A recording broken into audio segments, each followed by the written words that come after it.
Assalamu alaikum. This is lecture 6 of IELTS academic preparation and second lecture of academic writing. आज हम discuss करेंगे task 2 of IELTS academic. इसमें task 2 जो है ये दिस इज ऐसे फॉर्मेट टास्क। यहाँ पे आपने एक शॉर्ट सा ऐसे लिखना होता है। और हमें पता है कि ऐसे एक सब्जेक्टिव चीज़ है जहाँ पे हम अपने ओपिनियंस भी दे सकते हैं, ठीक है। टास्क 1 में रिपोर्ट थी, वहाँ हम अपने ओपिनियंस नहीं दे सकते थे। वहाँ हमने फैक्ट बेस्ड बात करनी थी, जो हमारे सामने पिक्चर्स या इमेजेस या ग्राफ्स या चार्ट्स थे उसी की बेस पे हमने बात करनी थी। लेकिन अभी जो हमारे पास टास्क 2 है, इसमें हम अपने ओपिनियंस भी दे सकते हैं। अपने ओपिनियंस भी हम इसमें डिस्क्राइब कर सकते हैं।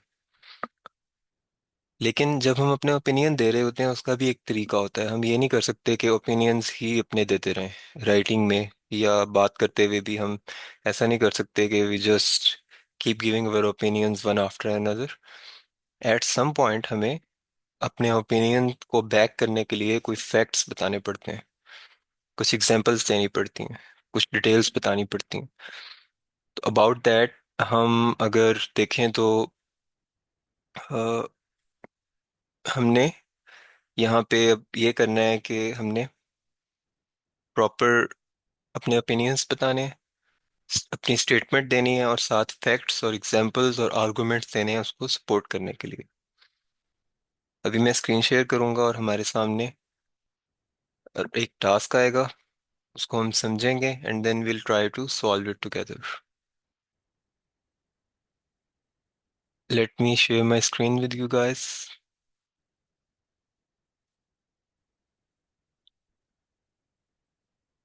ओके,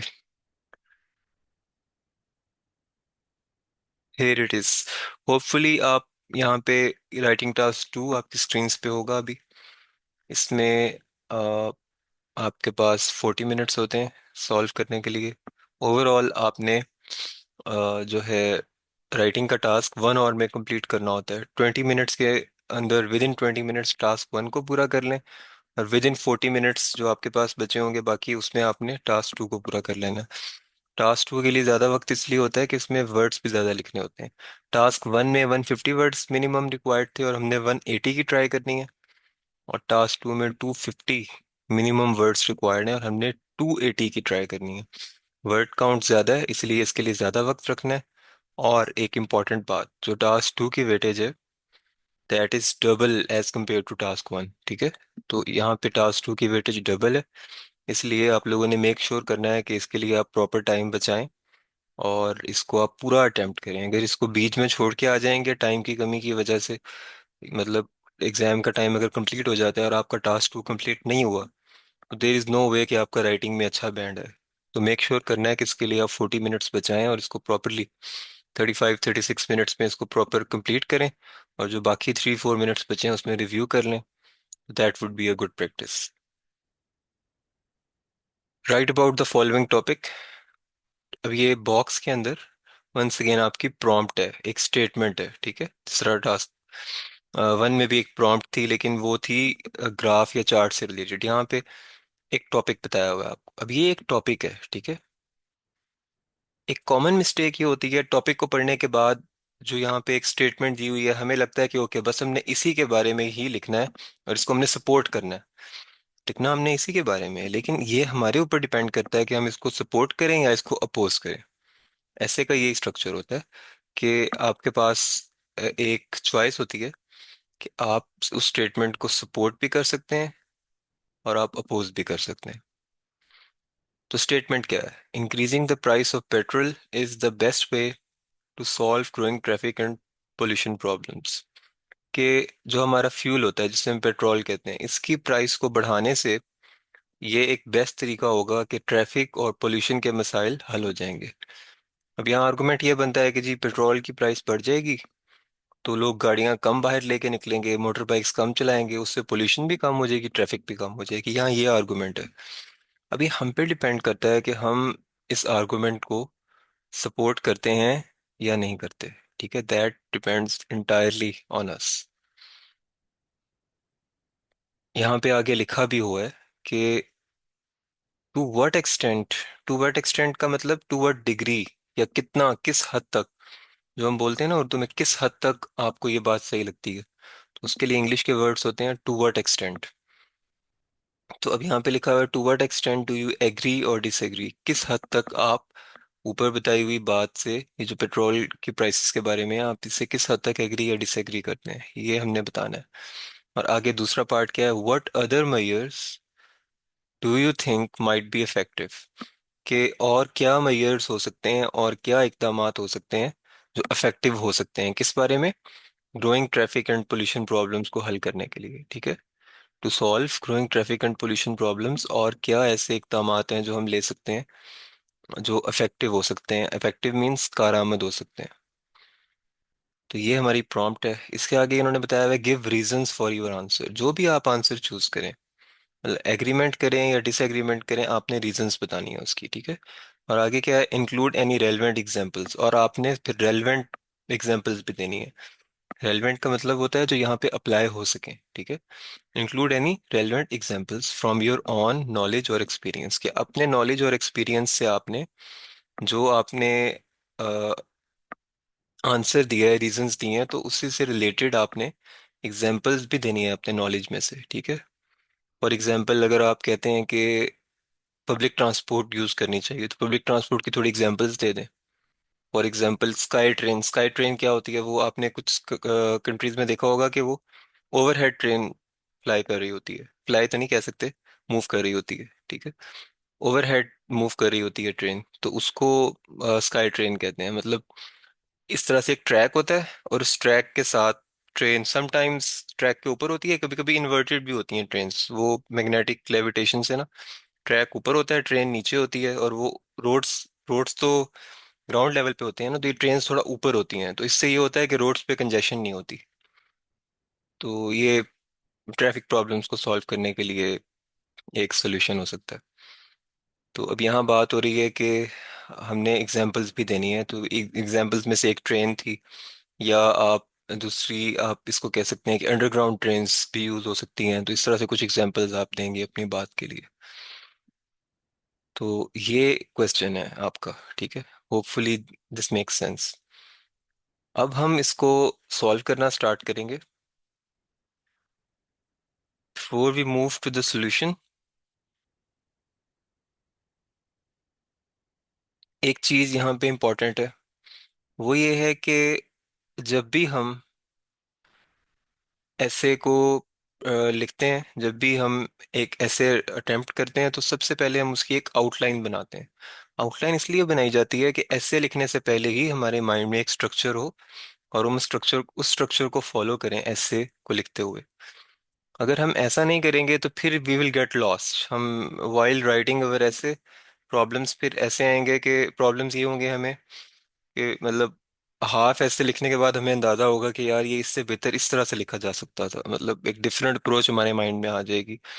तो बजाय मतलब इस प्रॉब्लम को अवॉइड करने के लिए हम शुरू में ही कोई स्ट्रक्चर्ड अप्रोच अपने माइंड में रख लेते हैं और उसको हम लेके चलते हैं। अब अगर हम यहाँ पे देखें तो पहले हम ना एक शॉर्ट सी आउटलाइन बनाते हैं। आउटलाइन में सबसे पहले तो आपने चूज करना होता है कि आप एग्री करते हैं या डिसएग्री करते हैं। तो before we move into this, पहले हम ना क्वेश्चन को भी यहाँ पे पेस्ट कर लेते हैं, ताकि हमारे लिए थोड़ा सा आसान हो जाए उसको डिस्कस करना। Just give me a minute to paste the question hair.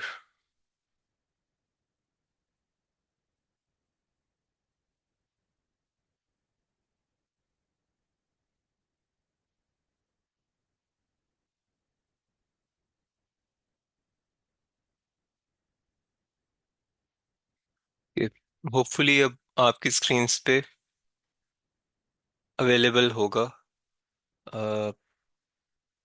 Question.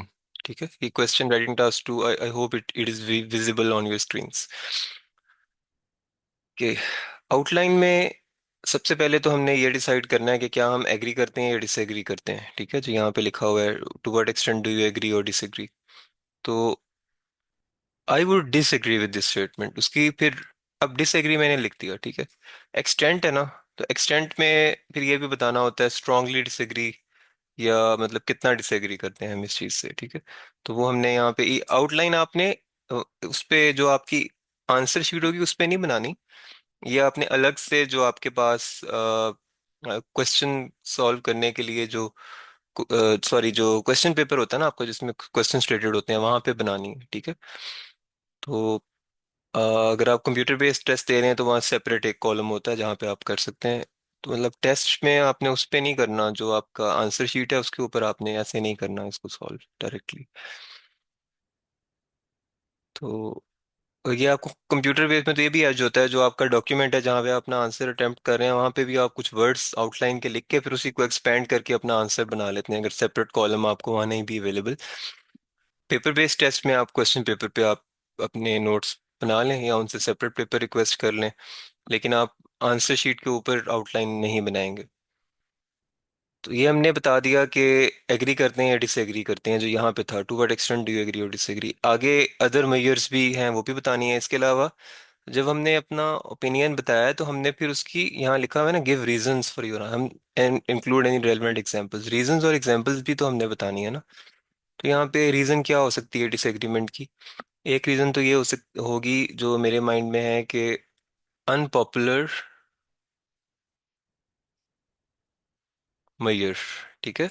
Increasing fuel prices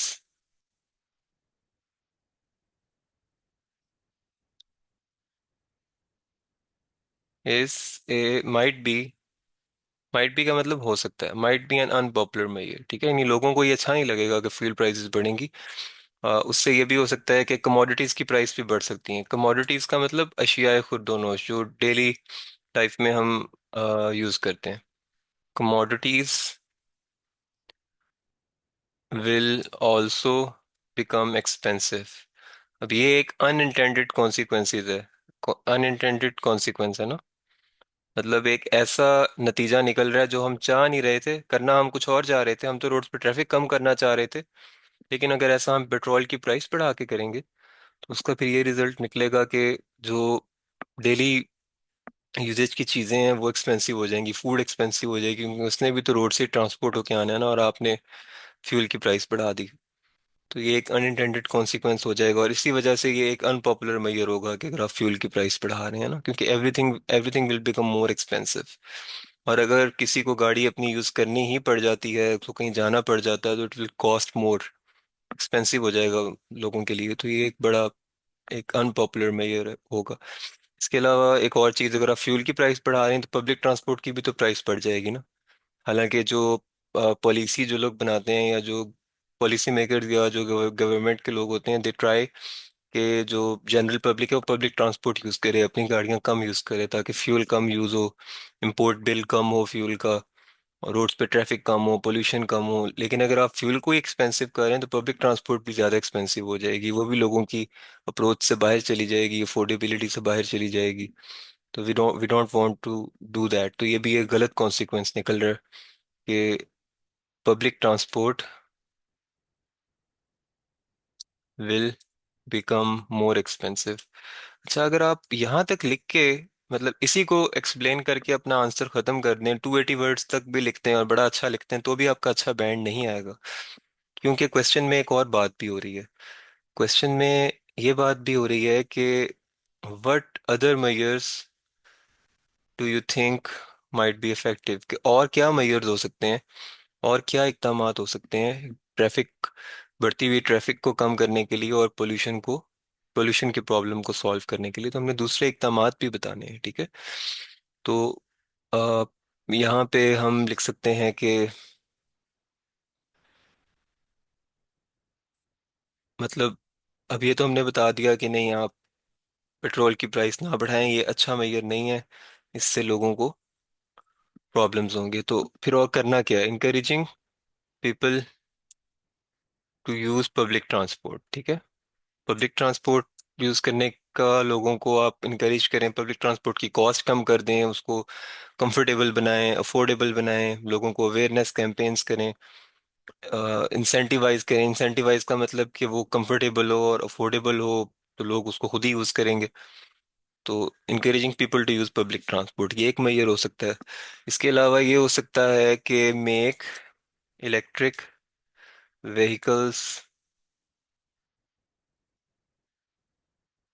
more affordable, कि इलेक्ट्रिक व्हीकल्स की प्राइस आप कम कर दें। उससे ये होगा कि जो पोल्यूशन वाला मसला है वो इससे रिजॉल्व हो सकता है, कि जो इलेक्ट्रिक व्हीकल्स हैं वो हम यूज़ करेंगे, तो जाहिर है इलेक्ट्रिक व्हीकल्स आपको पता है फॉसिल फ्यूल्स या पेट्रोल को बर्न नहीं करती, तो उससे पोल्यूशन नहीं होती।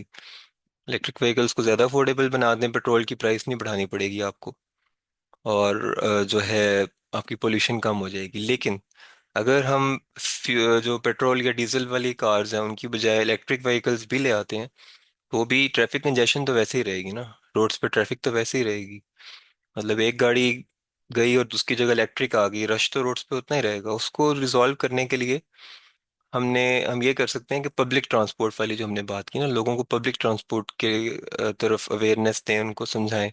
उससे ये होगा कि अगर ज़्यादा से ज़्यादा लोग पब्लिक ट्रांसपोर्ट यूज़ करेंगे तो रोड्स पे कार्स और जो पर्सनल व्हीकल्स हैं वो कम हो जाएंगे। तो हमने ये मेजर्स भी बता दिए, ठीक है। तो ये आउटलाइन एक हमारी हमारी रीजंस हैं। इंट्रोडक्शन आएगा पहले स्टार्ट में, और उसके बाद कंक्लूजन आ जाएगा, और ये मेन बॉडी में ये रीजंस आ जाएंगे। अब ये जो आउटलाइन है ना, ये इवॉल्विंग होती है। इवॉल्विंग मीन्स अब ये नहीं है कि आपने ऐसे इसी तरह से लिखना है, लिखते हुए ऐसे हमें जो है कोई माइंड में ज़्यादा बेहतर चीज़ें आएंगी तो हम उनको भी इनकॉर्पोरेट करते रहेंगे। मेन स्ट्रक्चर क्या होगा ऐसे का? मेन स्ट्रक्चर होता है इंट्रोडक्शन। इंट्रोडक्शन में हम अराउंड आप 2 सेंटेंसेस लिखते हैं, जो टास्क 2 का इंट्रोडक्शन होता है। इंट्रोडक्शन को हम ब्रीफ रखते हैं, अराउंड 2 सेंटेंसेस लिखते हैं। Introduce topic, state your position clearly. अपनी पोजीशन ना क्लियरली बतानी होती है।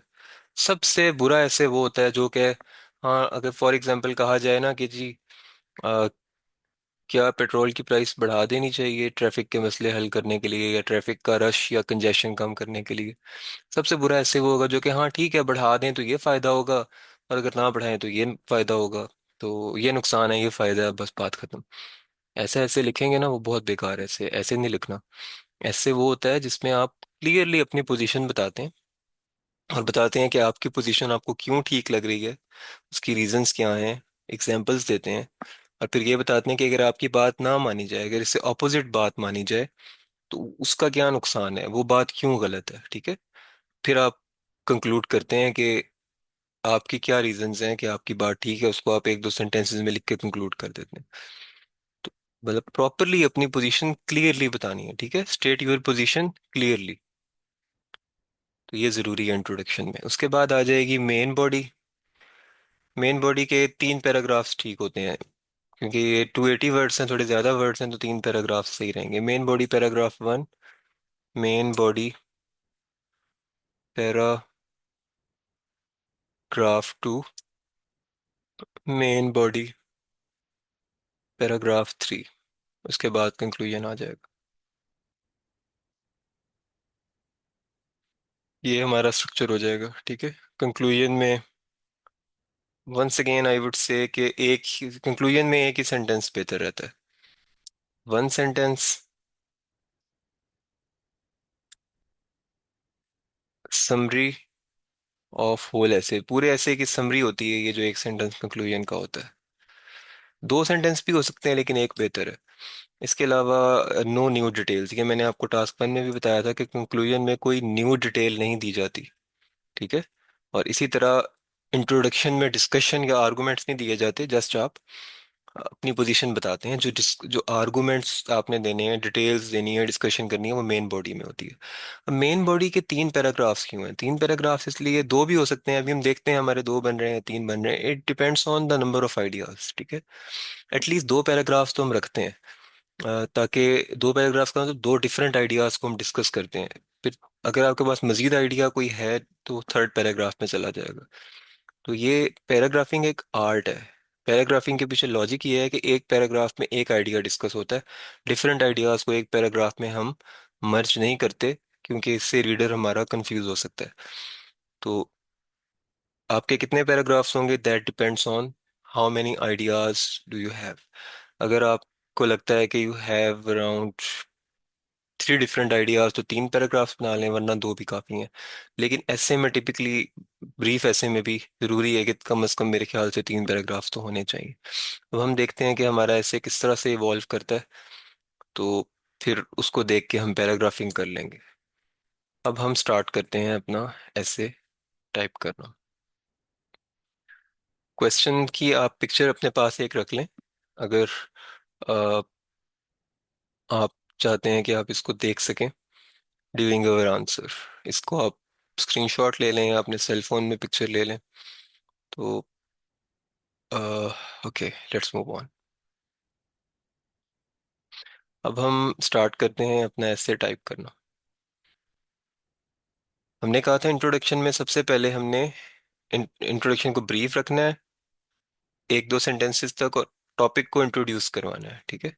तो टॉपिक को इंट्रोड्यूस करवाना इस तरीके से हम स्टार्ट कर देते हैं। There is no doubt. क्या टॉपिक में 2 मेन प्रॉब्लम्स डिस्कस हुए थे। एक तो traffic congestion, traffic congestion means traffic का रश, और दूसरा प्रॉब्लम क्या था, जो है पोल्यूशन, ठीक है, जो ट्रैफिक की वजह से होती है। उसमें नॉइज पोल्यूशन भी आती है, एयर पोल्यूशन भी आती है, ठीक है। तो पोल्यूशन दूसरी चीज थी।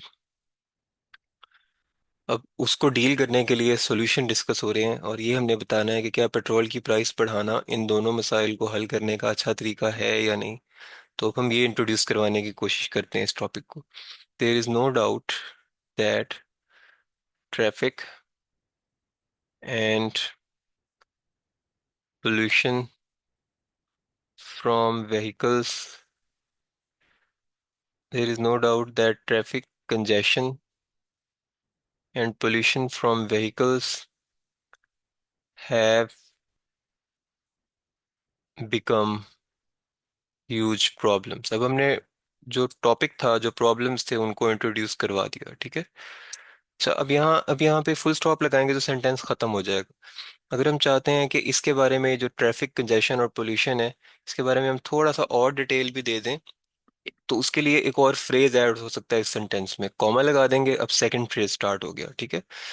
फ्रेजेस जो होते हैं इनको रिलेटेड होना चाहिए, एक दूसरे से लिंक्ड होना चाहिए।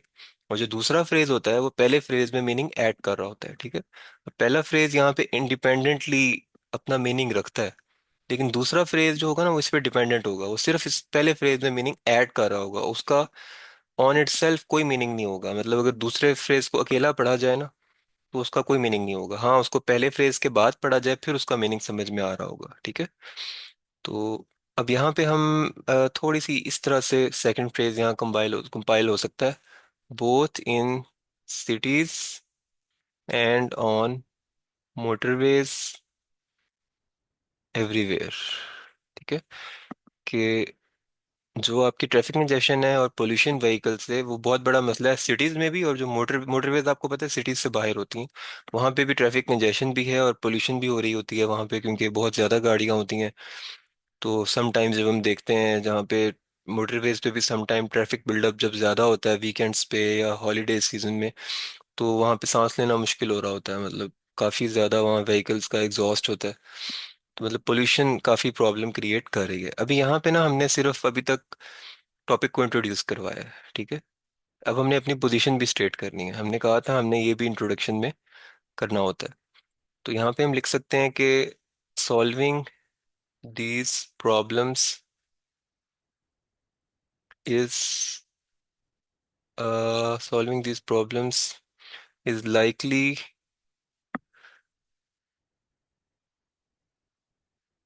to need more than a simple rise in the price of petrol. अब यहाँ पे ये बताया जा रहा है कि ठीक है, ये बहुत बड़े मसले हैं शहरों में भी और शहरों से बाहर भी, ट्रैफिक कंजेशन, एयर पोल्यूशन, बहुत बड़े मसले हैं। लेकिन इनका सोल्यूशन ये नहीं है कि आप पेट्रोल की प्राइस बढ़ा दें। ये इतना सिंपल हल नहीं है। ये इस मतलब इट्स लाइकली, लाइकली का मतलब कि ज़्यादा चांसेस यही हैं कि आपको इससे थोड़ा सा ज़्यादा काम करना पड़ेगा, इससे आपका मसला हल नहीं होगा, ठीक है। तो हमने यहाँ क्लियरली बता दिया कि हम डिसएग्री कर रहे हैं, ठीक है। जो वर्डिंग यूज़ करनी होती है ना, वो आपने जिसे कहते हैं एक्सट्रीम वर्डिंग यूज़ नहीं करनी होती। फॉर एग्जाम्पल, आप ऐसे में ये नहीं लिख सकते कि this is a stupid move, ठीक है, ये एक्सट्रीम वर्डिंग है। आप ऐसे वर्ड्स लिखेंगे तो ये रिफ्लेक्ट करता है कि एक आपकी अनस्टेबल साइकी है, आपके अंदर गुस्सा है, ठीक है। या आप कहीं पे भी ऐसा ऐसे लिखेंगे तो वो उसके वो अच्छा रिफ्लेक्ट नहीं करता आपके ऊपर। बैलेंस वर्डिंग यूज होती है, जिस तरह यहाँ पे लिखा हुआ है ना, likely to need more than a simple rise in petrol price के। सॉल्व इन मसाइल का हल हो सकता है कि आपको पेट्रोल की प्राइस बढ़ाने से ना मिले, ठीक है। फॉर एग्जाम्पल, इसकी एक और भी एग्जाम्पल हो सकती है। लेट्स से कि मैं एक मैकेनिक हूँ, ठीक है, मुझसे एक गाड़ी वाला भाई मशवरा ले रहा है कि यार ये मुझे ऑयल मिला है, मोबिल ऑयल या जो भी इंजन में ऑयल, ब्रेक ऑयल होता है, स्टीयरिंग के लिए ऑयल होता है, मुझे ये मिला है, क्या मैं ये गाड़ी में यूज़ कर लूँ, इसकी प्राइस थोड़ी कम है मार्केट वाले ऑयल से। तो अगर मैं उसको कहना चाहता हूँ यार इससे प्रॉब्लम्स हो सकते हैं, तो आई आई वुड से कि this is likely to cause problems, कि मतलब काफ़ी चांसेस हैं कि इससे आपके मसाइल होंगे। यहाँ पे भी यही बताया जा रहा है कि ठीक है, ट्रैफिक कंजेशन, पोल्यूशन बहुत बड़े मसाइल हैं, लेकिन इट इज़ लाइकली कि ज़्यादा मुमकिन, हमें यही नज़र आ रहा है, ज़्यादा चांसेस इसी चीज़ के नज़र आ रहे हैं कि पेट्रोल की प्राइस बढ़ाने से ये मसाइल हल नहीं होंगे, इससे कुछ ज़्यादा करना पड़ेगा। इतना सिंपल हल नहीं है इन मसलों का। तो ये हमने सेकंड सेंटेंस में कन्वे कर दिया है, ठीक है। तो I hope this is making sense to all of you. अब हम, ये हमारा इंट्रोडक्शन हो गया, ठीक है। अब हम मेन बॉडी में जाएंगे। मेन बॉडी में हमने क्या करना, मेन बॉडी में हमने एक थीसिस स्टेटमेंट भी देनी होती है, ठीक है। थीसिस स्टेटमेंट, अगर आप सीएसएस का भी ऐसे लिख रहे हैं, आप किसी भी लेवल पे ऐसे लिख रहे हैं, तो उसमें आपको एक अपना एक सेंटेंस में अपनी पूरी बात बतानी होती है, जिसको थीसिस स्टेटमेंट कहते हैं। और फिर बाकी पूरा ऐसे आपकी उस बात को डिफेंड कर रहा होता है, ठीक है। तो अब हमने, बेहतर ये होता है कि जो आपका मेन बॉडी पैराग्राफ फर्स्ट है ना, उसमें आप अपनी वो स्टेटमेंट बता दें और आगे आप उसको डिफेंड करें, ठीक है। इसके अलावा ना, जो एक और काम भी आपने करना होता है, किसी भी फर्स्ट पैराग्राफ में कर लें, सेकंड में कर लें, थर्ड में कर लें, कहीं पे भी कर लें, आपने काउंटर आर्गुमेंट को भी एड्रेस करना होता है। काउंटर आर्गुमेंट क्या होता है? फॉर एग्जांपल, लेट्स से कि एक किसी ने एक टॉपिक दिया आपको कि वो कोई भाई साहब कहते हैं कि यार बच्चों को स्कूल नहीं भेजना चाहिए, घर पे ही स्कूलिंग करानी चाहिए, क्योंकि स्कूल में वर्कलोड बहुत ज़्यादा होता है और बच्चों पे नेगेटिव इफेक्ट पड़ता है, ठीक है। अब आप कहते हैं कि नहीं यार ये बात गलत है, आपने अपना स्टेटमेंट दी कि यार बच्चों को स्कूल जाना चाहिए, वहाँ पे उनकी सोशल स्किल्स अच्छी होती हैं, प्रोफेशनल टीचर्स उनको पढ़ाते हैं, इसलिए बच्चों को स्कूल जाना चाहिए, ठीक है। अगर आपने इसकी बहुत अच्छी रीजंस भी दे दी, एग्जांपल्स भी दे दी, तो अभी भी आपका ऐसे पूरा नहीं हुआ, ठीक है। आपने वर्ड्स भी पूरे लिख दिए, ग्रामर भी बहुत अच्छी लिख दिया, आपका अच्छा बैंड नहीं आएगा आइल्स में। और अगर आप कंपैरेटिव एग्जाम में भी ऐसे लिख रहे हैं तो आपको अच्छी इवैल्यूएशन नहीं मिलेगी, उसकी अच्छे मार्क्स नहीं मिलेंगे। उसकी रीज़न क्या है कि ऐसे में ना आपने काउंटर आर्गुमेंट को भी एड्रेस करना होता है कि अच्छा ये आपका ओपिनियन है, दूसरी साइड के लोग क्या कह रहे हैं और वो क्यों गलत हैं और आप क्यों ठीक हैं, ठीक है। इसको कहते हैं एड्रेसिंग द काउंटर आर्गुमेंट, ठीक है। तो अगर कोई, फिर आप कहेंगे अच्छा, कुछ लोग कहते हैं कि यार बच्चों पे वर्कलोड बहुत ज़्यादा होता है स्कूल में, और स्कूल में आजकल कुछ एक्टिविटीज़ इस तरह की होती हैं जिससे बच्चों की माइंड पे नेगेटिव इफेक्ट पड़ सकता है। हो सकता है कि स्कूल में ऐसी वैल्यूज़ या ऐसी चीज़ें सिखाई जाएं बच्चों को जो पेरेंट्स नहीं चाहते कि बच्चे सीखें, ठीक है। तो कुछ लोग ऐसे कहते हैं, लेकिन इसका हल ये नहीं है कि अब आपने इसको ये बताना है कि ये गलत क्यों है ये बात। आपने ये कहना है कि इसका हल ये नहीं है कि बच्चों को स्कूल में ही ना भेजा जाए, इसका हल ये है कि बच्चों को एक अच्छे स्कूलिंग के स्ट्रक्चर में भेजा जाए जहाँ पे हेल्दी और पॉजिटिव चीज़ें हो रही हैं और वो पॉजिटिव चीज़ें ही प्रोफेशनल टीचर से सीखें, ठीक है।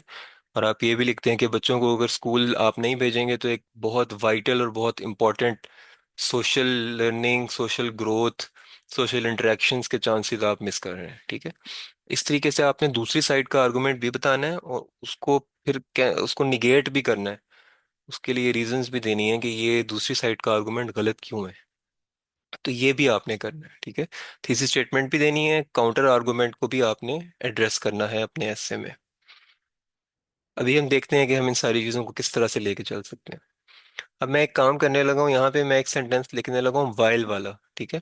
वाइल से स्टार्ट होगा सेंटेंस, फिर इसको पहले एक दफ़ा मैं लिखूंगा, उसके बाद फिर हम इसको डिस्कस करेंगे कि ये हम क्यों लिख रहे हैं। इसकी रीज़न ये है कि जो थीसिस स्टेटमेंट है ना, थीसिस स्टेटमेंट में आपने अपनी पूरी बात को एक सेंटेंस में बताना होता है। तो उसके लिए बेहतर होता है कि दो क्लॉजेस वाला सेंटेंस यूज हो या दो पार्ट्स वाला सेंटेंस यूज हो। दो पार्ट्स वाला सेंटेंस क्या तो वाइल वाला होता है या ऑल दो वाला होता है, ज़्यादातर यही होते हैं, ठीक है। तो इसमें ये हो सकता है कि आप अपने जो है सेंटेंस के एक फेज में आप एक बात कर देंगे, एक फ्रेज में, और दूसरे फ्रेज में आप दूसरी बात कर देंगे।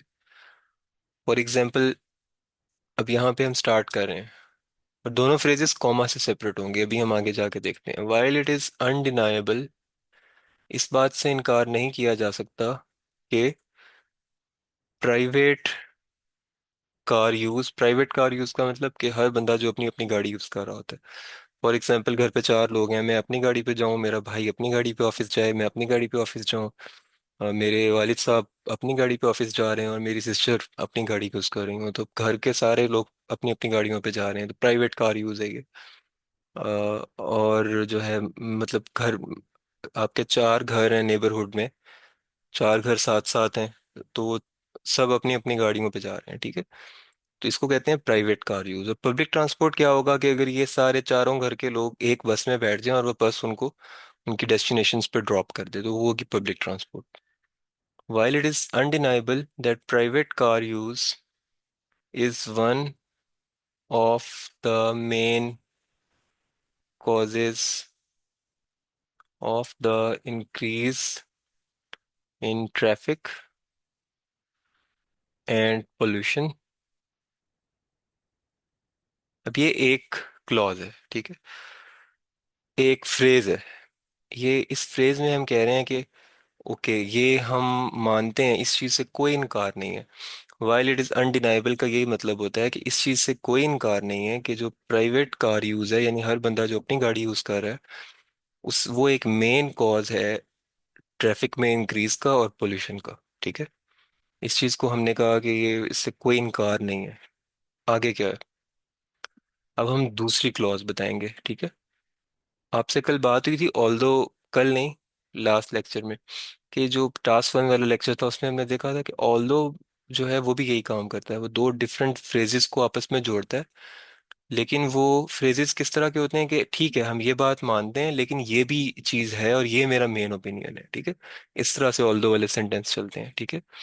हम कह सकते हैं कि ऑल्दो, एक एग्जांपल दे रहा हूँ आप लोगों को, although students need to be disciplined in school, comma, they should not be dealt harshly, ठीक है। अब पहला पार्ट था कि ओके ठीक है हम मानते हैं अगरचे बच्चों को स्कूल में डिसिप्लिन सिखाना चाहिए। अब जो कॉमा है ना, कॉमा का मतलब कि ये वाला बात का हिस्सा पूरा हो गया, अब अगली अगली बात स्टार्ट हो रही है। अगली बात क्या है कि it is they must not be they must not be dealt harshly, कि उनको हार्शली डील नहीं करना चाहिए, ठीक है। अब ये दूसरा सेंटेंस का पार्ट है, सही है। रिपीट कर देता हूँ, although students must be disciplined in school, comma, they should not be dealt harshly, ठीक है। अब यहाँ पे ये बताया जा रहा है कि अगरचे बच्चों को स्कूल में डिसिप्लिन सिखाना चाहिए, उनको अच्छे तौर तरीके सिखाने चाहिए, लेकिन उनको उनके ऊपर ज़बरदस्ती नहीं होनी चाहिए, उन्हें मारना नहीं चाहिए, उन्हें डांटना नहीं चाहिए, उनकी अच्छी मेमोरीज बननी चाहिए स्कूल्स में। तो यही यहाँ पे बात हो रही है। While it is undeniable, इस बात से कोई इनकार नहीं है कि that private car use is one of the main causes of the increase in traffic, कि जो प्राइवेट कार का यूज़ है वो ट्रैफिक बढ़ने की और पोल्यूशन बढ़ने की एक मेन वजह है। अभी जो कॉमा है ना, ये लेकिन का काम कर रहा है, बट का काम कर रहा है, यहाँ बट नहीं लिखना आप लोगों ने, ये ऑटोमेटिकली यही काम कर रहा है कि पहली बात पूरी होगी और ये अगली क्लॉज, अगला फ्रेज, अगली बात जो हमारी मेन बात है उस तरफ बात को लेके जा रहा है। Higher fuel costs are unlikely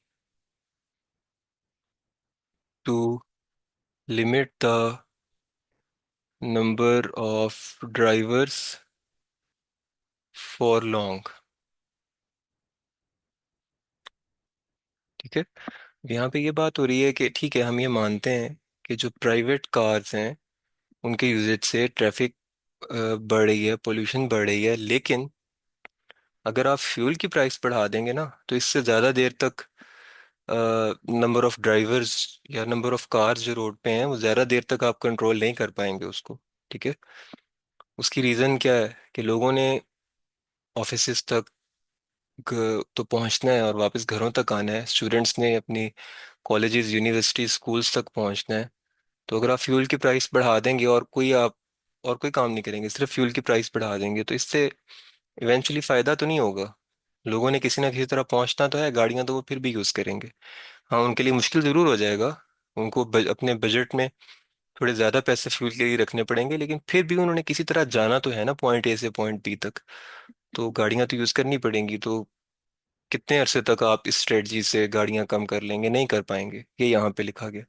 अब यहाँ पे नंबर ऑफ ड्राइवर्स क्यों यूज़ हुआ? क्योंकि हम बार बार कार का वर्ड यूज़ नहीं करना चाहते। अब यहाँ पे भी कार का वर्ड यूज़ हुआ ना इस सेंटेंस में, तो रेपिटेशन नहीं करनी वर्ड्स की, तो इस वजह से थोड़ा क्रिएटिव यूज़ करना है आपने अपनी वोकेबलरी का, ताकि रेपिटेशन ना हो। अब हम बार बार इस चीज़ को नहीं रिपीट करते रहेंगे जो हमने लिख दी है बात, हम अब हमने इसकी रीजंस देनी है, एग्जांपल्स देनी है। ठीक है।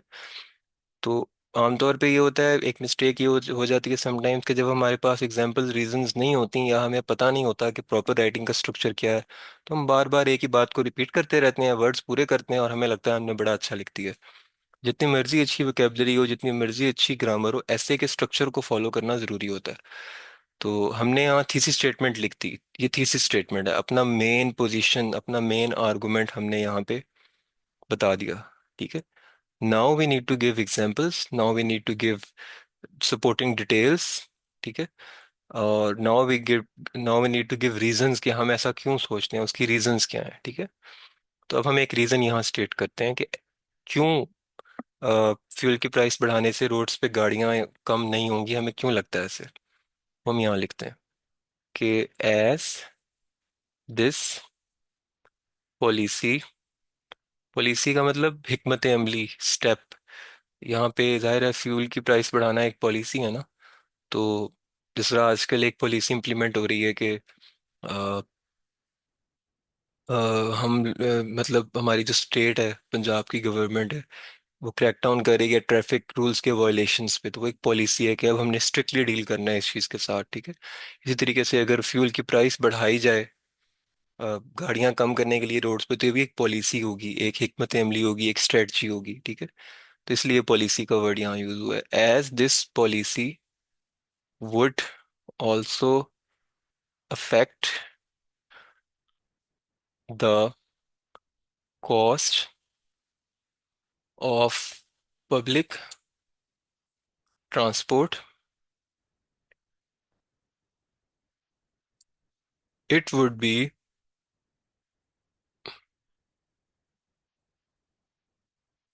Very unpopular with everyone who needs to travel on the roads। ठीक है, आपने फ्यूल की प्राइस बढ़ा दी, सही है, बहुत अच्छा किया, लेकिन पब्लिक ट्रांसपोर्ट की प्राइस भी तो बढ़ जाएगी ना, उसने भी तो फ्यूल ही यूज़ करना है ना। मेट्रो बस भी तो फ्यूल यूज़ कर रही होती है ना, तो ट्रेन्स भी तो फ्यूल यूज़ कर रही होती हैं। अगर आपने फ्यूल को ही एक्सपेंसिव कर दिया तो फिर उनका फेयर भी बढ़ जाएगा। अब लोग क्या करें, अपनी गाड़ी इसलिए नहीं लेके जा रहे कि फ्यूल एक्सपेंसिव है, लेकिन पब्लिक ट्रांसपोर्ट भी तो एक्सपेंसिव हो गई है ना। तो फिर लोगों में ये मूव बड़ा अनपॉपुलर हो जाएगा कि आपने अपनी गाड़ी भी यूज़ करने के लायक हमें नहीं छोड़ा, पब्लिक ट्रांसपोर्ट भी अब हम यूज़ नहीं कर सकते, वो भी इतनी एक्सपेंसिव हो गई है। ठीक है। तो यहाँ पे ये बात की जा रही है, as this policy would also affect the cost of public transport, के क्योंकि ये जो पॉलिसी है पेट्रोल की प्राइस बढ़ाने की, इससे पब्लिक ट्रांसपोर्ट पे भी इफेक्ट पड़ेगा, उसकी कॉस्ट भी बढ़ जाएगी। ठीक है। तो इट वुड बी अनपॉपुलर, तो ये पॉलिसी बहुत ही ज़्यादा अनपॉपुलर का मतलब यानी लोग इसको बुरा समझेंगे विद एवरीवन। हर कोई इसको बुरा समझेगा who needs to travel on the roads, जिसको रोड्स पे सफ़र करना पड़ता है, ट्रैवल करना पड़ता है, मतलब स्टूडेंट्स या जो डेली कम्यूट करके अपने ऑफिसेज तक पहुंचते हैं, वो उनको ये पॉलिसी अच्छी नहीं लगने वाली। तो और दूसरा वही बात, यहाँ से हम बिटवीन द लाइंस कह रहे हैं कि पब्लिक ट्रांसपोर्ट भी तो आपने महंगी कर दी है ना। तो आप कैसे कह सकते हैं कि रोड्स पे गाड़ियां कम हो जाएंगी जब पब्लिक ट्रांसपोर्ट का भी फेयर बढ़ गया है। तो लोग कहेंगे कि यार पब्लिक ट्रांसपोर्ट पे भी हमारे उतने ही पैसे लगने हैं, तो अपनी गाड़ी पे ही चले जाते हैं। कि ठीक है, अपनी गाड़ी भी एक्सपेंसिव हो गई है फ्यूल की प्राइस बढ़ने से, लेकिन पब्लिक ट्रांसपोर्ट भी तो एक्सपेंसिव हो गई है, वो भी तो उसी फ्यूल को यूज़ करती है, तो वो भी एक्सपेंसिव हो जाएगी ज़्यादा। तो इसीलिए इस स्ट्रेटजी से को खास फर्क नहीं पड़ने वाला इन द लॉन्ग रन। अगर पब्लिक ट्रांसपोर्ट भी एक्सपेंसिव होगी, अपनी गाड़ियां भी एक्सपेंसिव होंगी, दोनों पे ही आपका एक्सपेंस आ रहा है, तो लोग हो सकता है अपनी गाड़ियां ही ज़्यादा यूज़ करेंगे कि चलो हम कंफर्ट तो हमारे पास है। पब्लिक ट्रांसपोर्ट भी कौन सा अफोर्डेबल रहेगी फ्यूल प्राइस बढ़ाने के बाद। तो अगर दोनों एक्सपेंसिव हैं तो लोग फिर अपनी गाड़ियों पे ही वापस आ जाएंगे इवेंचुअली। ठीक है, तो ये बात यहाँ हो रही है। अब आगे देखते हैं हम इसको किस तरह से डील कर सकते हैं। अ, हम कह सकते हैं कि बट देयर आर वेरियस, हमें कहा अदर मेयर्स की तरफ हम आ जाते हैं। अदर मेयर्स भी तो हमने बताने थे ना, कि अगर ये चीज़ ठीक है या ठीक नहीं है पेट्रोल की प्राइस बढ़ाना, तो और क्या हो सकता है that could be implemented. Measures के साथ जनरली इम्प्लीमेंटेड यूज होता है that would have a huge affect on these problems. कि अब यहाँ ये बताया जा रहा है कि देखें, ऐसे का ना स्ट्रक्चर होता है। हमने पहले यहाँ अपनी पोजीशन बता दी, तीसरी स्टेटमेंट, कि यार ज़्यादा देर तक आपको फ़ायदा नहीं होगा पेट्रोल की प्राइसेस बढ़ा के, आप गाड़ियों की तादाद ऐसे कम नहीं कर सकते ज़्यादा देर के लिए। आगे फिर हमने बताया क्यों नहीं कर सकते, उसकी रीज़न हमने बताई कि पब्लिक ट्रांसपोर्ट भी एक्सपेंसिव हो जाएगी फ्यूल की प्राइस बढ़ाने से। तो फिर लोग क्या करेंगे, पब्लिक ट्रांसपोर्ट भी एक्सपेंसिव है, अपनी गाड़ियाँ भी एक्सपेंसिव हैं, लोगों में ये बड़ा अनपॉपुलर होगा मूव, और इवेंचुअली लोगों ने फिर अपनी गाड़ियों पे ही वापस आ जाना है। अब हम इस पॉइंट को नहीं बार बार रिपीट करते रहना, इसको कहते हैं बीटिंग अराउंड द बुश, के एक ही बात को लेके घूमते रहे, ऐसे नहीं करना, अब बात को आगे लेके जाना है। हमने बता दिया कि यार इससे तो मसले बनेंगे, इससे मसला हल नहीं होगा, तो अब हमें बताने की ज़रूरत है फिर किस चीज़ से हल होगा मसला। अब हमने बताना है, ये ऐसे लिखने वाली की रिस्पॉन्सिबिलिटी होती है कि आपने अगर कोई तजवीज़ दी है, कोई प्रोपोजिशन दी है, मैंने उसको रिजेक्ट किया है उस, ठीक है, तो अगला काम है लॉजिक देना कि क्यों रिजेक्ट किया है। उससे अगला काम ये है फिर मैं अपना हल बता दूं, अगर आपका आपका दिया हुआ सोल्यूशन गलत है तो मैं फिर सोल्यूशन दे दूं। ठीक है। सिर्फ ये नहीं कर सकते हम कि सोल्यूशंस को रिजेक्ट करते हैं ना, अपना सोल्यूशन भी देना पड़ता है। तो हम अपने सोल्यूशंस की तरफ आ रहे हैं। But there are various other measures that could be implemented that would have a huge effect on these problems. लेकिन कुछ और काम हैं जो किए जा सकते हैं जिससे इन मसाइल के हल लेने की तरफ बहुत बड़े इकदामात हम उठा सकते हैं। अब हमने कहा था कि एक पैराग्राफ में एक मेन आइडिया डिस्कस होता है, यहाँ पे हमने ये बता दिया कि यार ये फ्यूल की प्राइस बढ़ाना कोई हल नहीं है, और उसकी रीजंस भी बता दी। अब जो दूसरी मेजर्स हैं वो हम नेक्स्ट पैराग्राफ में स्ट्रेट कर लेते हैं। यहाँ पे हम कह सकते हैं कि अब ये जो आई थिंक वाली वोकेबलरी है वो यहाँ पे यूज़ हो सकती है, क्योंकि यहाँ पे हमसे हमारे ओपिनियन मांगे गए हैं ना। तो अपना ओपिनियन जब बताना हो तो उसके लिए बेहतर लैंग्वेज होती है आई थिंक, या इस तरह से। अगर ग्रुप ऐसे हो तो वी थिंक, या अवर ग्रुप बिलीव्स, इस तरीके से। लेकिन आइल्स में इंडिविजुअली आपने अटेम्प्ट करना है तो आई के साथ आ जाएगा। अब आई थिंक बता रहा है कि हम अपना ओपिनियन बता रहे हैं।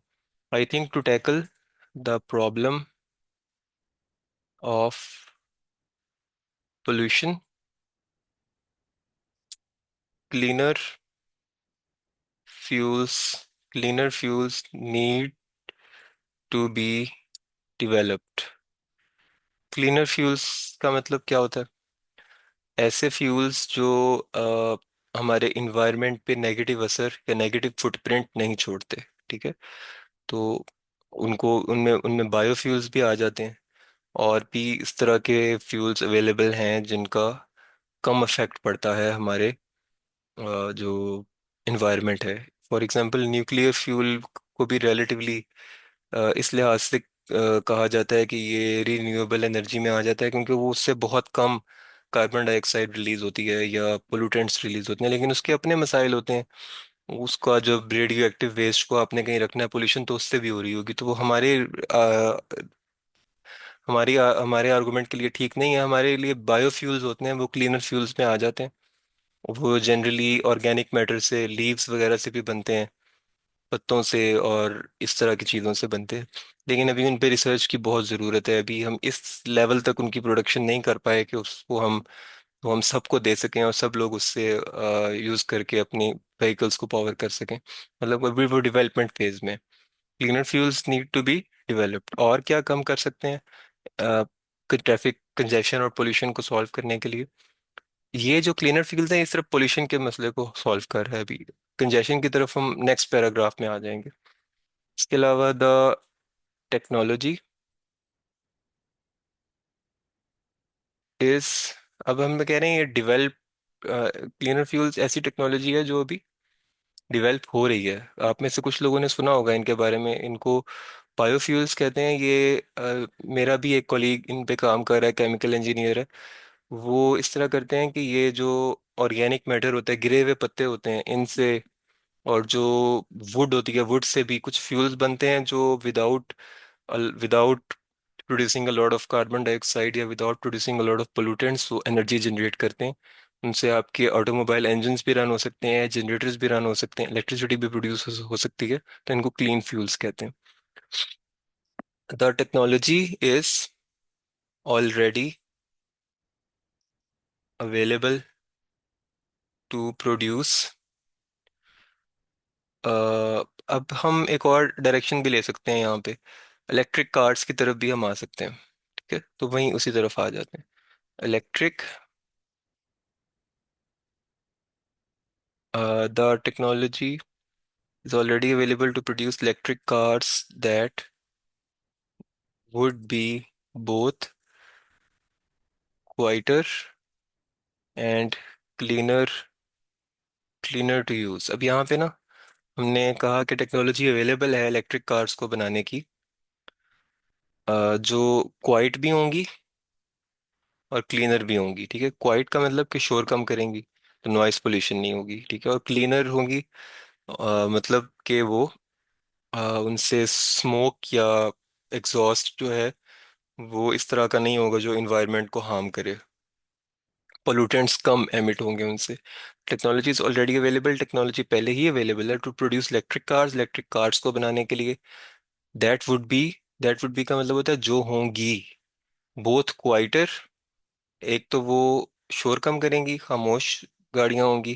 जिस तरह जो प्रियस है, जो हाइब्रिड गाड़ियां हैं, जो इलेक्ट्रिक व्हीकल्स वाली टेक्नोलॉजीज को यूज़ कर रही हैं, वो जब तक इलेक्ट्रिक रेल में होती हैं, जैसे कम स्पीड पे, वो प्योरली इलेक्ट्रिक बैटरी से वो ऑपरेट कर रही हैं, तो उनकी आवाज़ भी नहीं आती। वो मूव करते हुए पता भी नहीं चलता कि आपकी तरफ आ रही हैं। रोड्स क्रॉस करना भी बड़ा इस सिचुएशन में केयरफुली करना होता है कि आवाज़ तो आ नहीं रही, तो देखना पड़ता है कि कितना डिस्टेंस है। तो मतलब क्वाइटर हैं इलेक्ट्रिक गाड़ियाँ, ये बात यहाँ हो रही है। और क्लीनर भी हैं क्योंकि उनसे जाहिर है वो बैटरी से रन हो रही हैं, फ्यूल तो वो रन ही नहीं कर रही, तो ना स्मोक होगा ना ही कोई दूसरे पोल्यूटेंट्स एमिट होंगे। यहाँ ये बात हो रही है कि अब हम ना वही रीजंस तो पहले दे दी थी। अब हम वो जो बताया गया था ना, गिव अदर, एग्जैक्ट वर्ड्स क्या थे? Let me have a look. What other measures do you think, वो अब हम मेजर्स बता रहे हैं कि और क्या किया जा सकता है। और इससे रिलेटेड चीज़ हो सकती है कि अब देखें, इलेक्ट्रिक व्हीकल्स अभी भी अवेलेबल हैं। BYD की व्हीकल्स आ रही हैं हमारे पास। पाकिस्तान में इलेक्ट्रिक एसयूवीज हैं और भी हैं चाइनीज, जो they are becoming more and more available. लेकिन अभी वो अ, बहुत ज़्यादा उन पे काम की ज़रूरत है, क्योंकि वो इतनी मेन स्ट्रीम नहीं हुई जितनी कि जो हमारी कन्वेंशनल गाड़ियां हैं फॉसिल फ्यूल्स वाली वो हैं। तो इससे रिलेटेड हम थोड़ी बात कर लेते हैं अब यहाँ। परसुएडिंग, परसुएडिंग का मतलब होता है कन्विंस करना, मनाना, कायल करना। परसुएडिंग मैन्युफैक्चरर्स, मैन्युफैक्चरर्स कौन होते हैं? जो गाड़ियां बनाते हैं। पाकिस्तान में कार मैन्युफैक्चरर्स कौन है? सुजुकी, है, टोयोटा है, होंडा है, अभी बाहर से BYD इलेक्ट्रिक की है, चैंगन है, और इस तरह इनको मैन्युफैक्चरर्स बोलते हैं। Persuading manufacturers and travellers. अब अगर गाड़ियाँ ख़ास तरह की हम चाह रहे हैं मार्केट में आए तो दोनों को कन्विंस करना पड़ेगा। मैन्युफैक्चरर्स को तो करना पड़ेगा कि आप इलेक्ट्रिक गाड़ियाँ ज़्यादा बनाएं और दूसरी गाड़ियाँ कम बनाएं, लेकिन ट्रैवलर्स को, गाड़ियाँ चलाने वालों को भी तो कन्विंस करना पड़ेगा कि आप इलेक्ट्रिक गाड़ियाँ खरीदें। Persuading manufacturers and travelers to adopt this new technology would be a more effective strategy for improving air quality, especially in cities।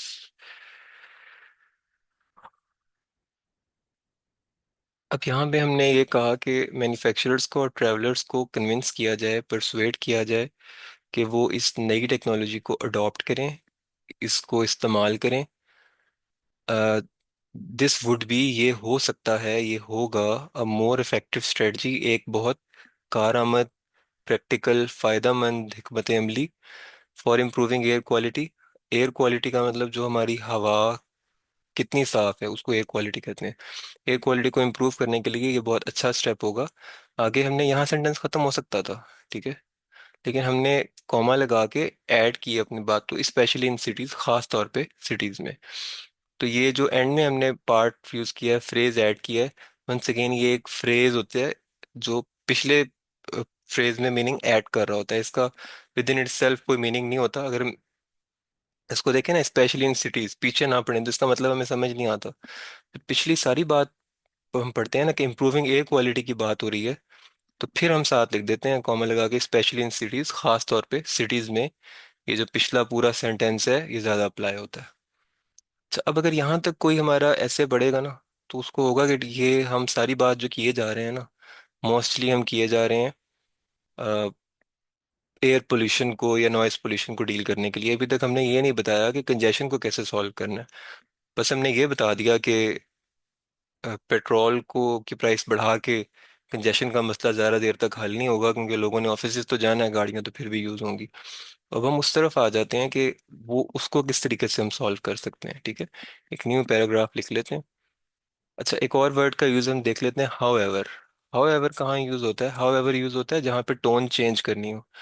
हम यहाँ बताए जा रहे हैं कि जी क्लीनर फ्यूल्स यूज़ करें, इलेक्ट्रिक कार्स यूज़ करें, और इसको मतलब लोगों को कहें कि वो इलेक्ट्रिक कार्स को अडॉप्ट करें, क्लीन फ्यूल्स को अडॉप्ट करें। अब हम बता रहे हैं कि ठीक है, ये सारा कुछ हम कह रहे हैं, लेकिन ताहम इससे हमारा जो कंजेशन वाला मसला है वो हल नहीं होगा, ठीक है।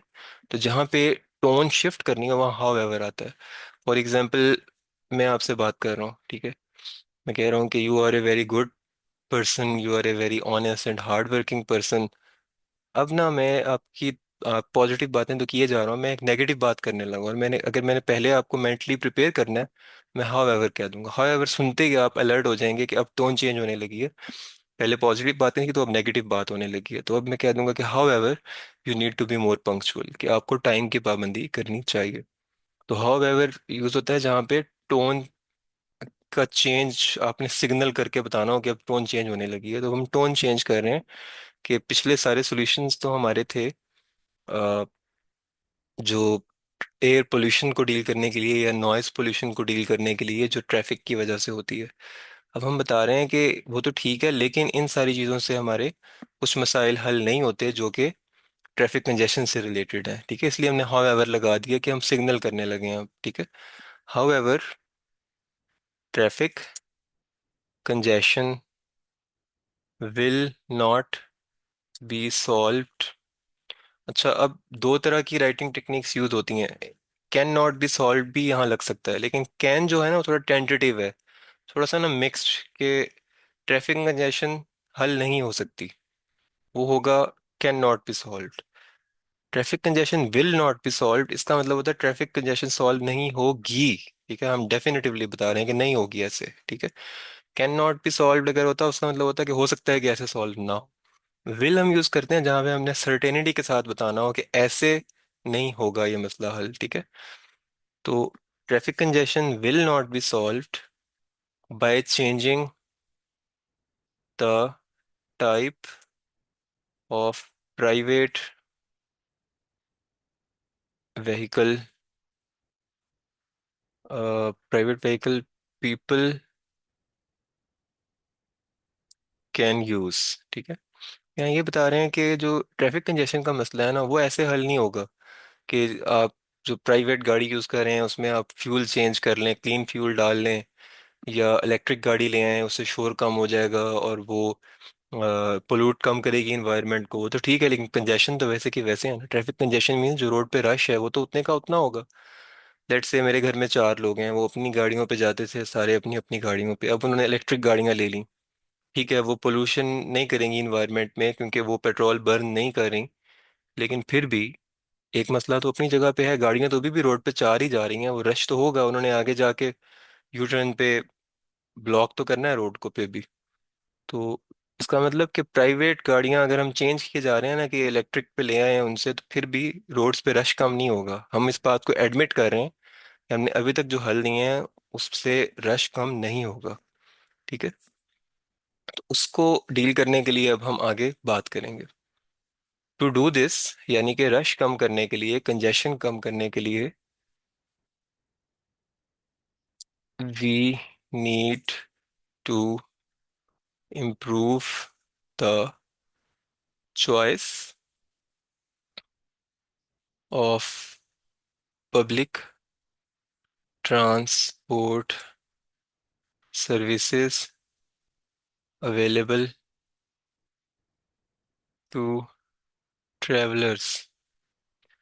कि अगर हम चाहते हैं कि रोड्स पे रश कम हो जाए, टू डू दिस, ये करने के लिए, पीछे बात हुई थी ना कि ट्रैफिक कंजेशन मेन सब्जेक्ट है, तो उसके बारे में बात हो रही है कि उसको अगर हमने सॉल्व करना है तो टू डू दिस, ये करने के लिए we need to improve the choice of public transport services available to the travelers।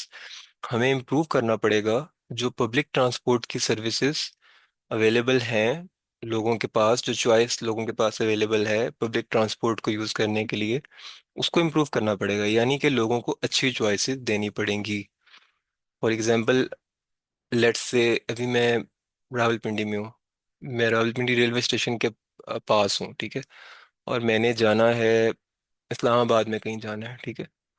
Right now मुझे पता है कि जो पब्लिक ट्रांसपोर्ट है, वो जो ट्रेन है वो इस्लामाबाद तक नहीं जाती, ठीक है। मुझे पता है मेट्रो जाती है, लेकिन मेट्रो का स्टॉप मुझसे थोड़ा दूर है। तो मेरे लिए हो रहा है यार मुझे मुश्किल होगी यार जाने में, तो चलो मैं गाड़ी पे ही चला जाता हूँ, ठीक है। मेरे पास चॉइसेस अच्छी अवेलेबल नहीं है। दूसरा, मुझे ये भी पता है कि मेट्रो ओवर क्राउडेड होगी, उसमें मेरा बुरा हाल हो जाना है जाते जाते, ठीक है। और it is going to be quite uncomfortable, unpleasant, तो मैं फिर गाड़ी पे चला जाऊंगा। तो अगर, लेकिन मेरे पास अगर अच्छी चॉइस अवेलेबल होगी, फॉर एग्जांपल कोई ओवरहेड ट्रेन जाती है जिसको स्काई ट्रेन्स कहते हैं, या इस तरह की कोई चीज़ अवेलेबल है जो रावलपिंडी को इस्लामाबाद की डिफरेंट स्पॉट से लिंक कर रही है, और मेट्रो हाफ रश तो मेट्रो ने लिया हुआ है, बाकी अदर हाफ रश यहाँ आ जाएगा, तो ये कंजेस्टेड भी ज़्यादा नहीं होगी, एयर कंडीशनड है वो, और सर्दियों में हीटिंग अवेलेबल हो, और इसमें जो ट्रेन्स की तादाद है बहुत ज़्यादा हो ताकि इसमें रश ना हो, और इंफ्रास्ट्रक्चर अच्छा हो, लाइंस ना लगी हुई हो टिकट लेने के लिए, बड़ी फास्ट चलती हो, तो अब मेरे पास एक अच्छी चॉइस अवेलेबल है। तो यहाँ पे ये बात हो रही है इम्प्रूविंग द चॉइसेस अवेलेबल। जो अवेलेबल चॉइसेस है ना पब्लिक ट्रांसपोर्ट की, वो उनको अच्छा करें, अच्छी अच्छी चॉइसेस लोगों के पास अवेलेबल हो ताकि वो खुद ही पब्लिक ट्रांसपोर्ट पे जाएं। तो ये बात यहाँ पे होगी। अब नेक्स्ट बिल्डअप करते हैं अपने आर्गुमेंट को। हमने एग्जांपल्स भी देनी थी ना, एग्जांपल पे आ जाते हैं। For example, if sufficient sky trains, बार बार हम जिक्र कर रहे हैं स्काई ट्रेन्स को, ले आते हैं। If sufficient sky trains and under ground systems were built, then traffic on the roads would B, traffic, and then traffic on the roads would be dramatically reduced.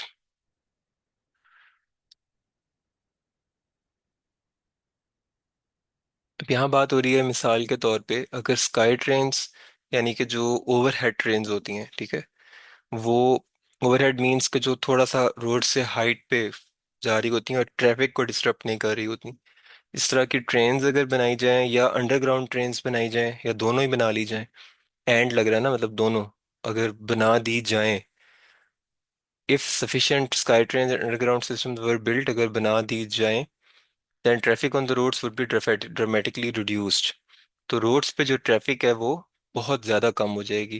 Dramatically reduce का मतलब बहुत ज़्यादा ही कम हो जाएगी। फॉर एग्जांपल, अगर मुझे पता है मेरे ऑफिस के पास जाके एक जो है ट्रेन ने या बस ने रुकना है, और वो बहुत कंफर्टेबल बस है और उसका फेयर भी बहुत अफोर्डेबल है, और जो है बहुत अच्छा एक्सपीरियंस होता है, एयर कंडीशन भी है और बहुत प्लेजेंट और कंफर्टेबल है, तो वाई नॉट, मैं उस क्यों नहीं उसको अवेल करूंगा।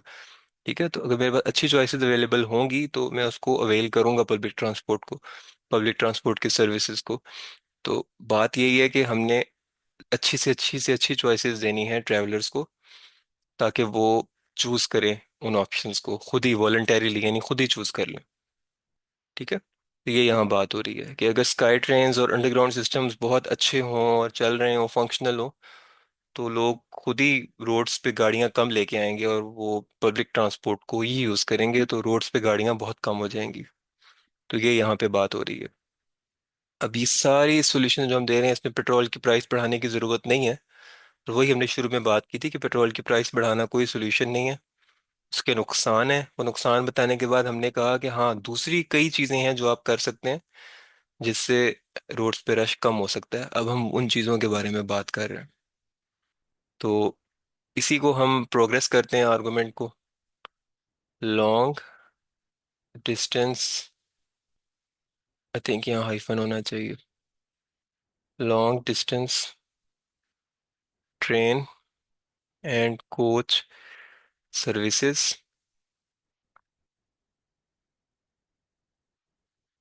should be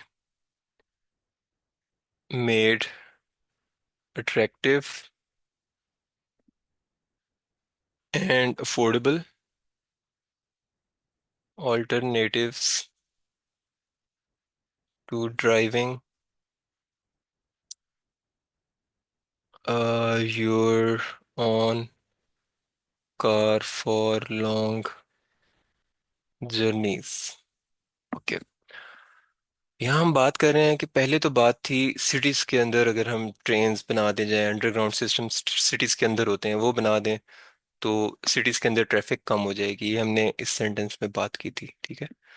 अब हम बात कर रहे हैं कि जो लॉन्ग डिस्टेंस, फॉर एग्जांपल हमने रावलपिंडी से लाहौर जाना है या कराची जाना है, आपको पता है वो भी जिन लोगों के पास रिलेटिवली कंफर्टेबल गाड़ियां हैं वो गाड़ियों पे ही जाते हैं। उनको होता है यार ट्रेन्स भी इतनी कंफर्टेबल नहीं है हमारी, ज़्यादा देर के लिए ट्रैवल करने के लिए टाइम्स भी वो फॉलो नहीं करती, ट्रेन्स लेट हो जाती हैं अक्सर, और वो उनमें जो बर्थ्स होती हैं या सीट्स होती हैं वो भी इतनी ज़्यादा कंफर्टेबल नहीं है।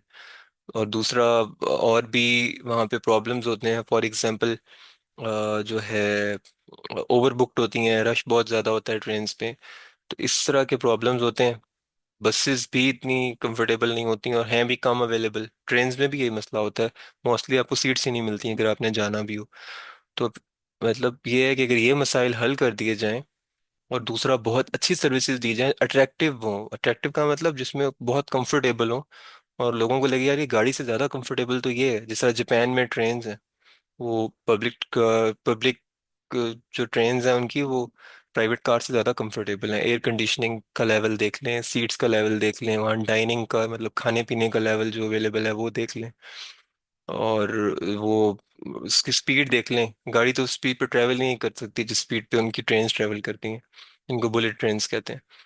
तो इस तरह से अट्रैक्टिव बनाना पड़ेगा आपको।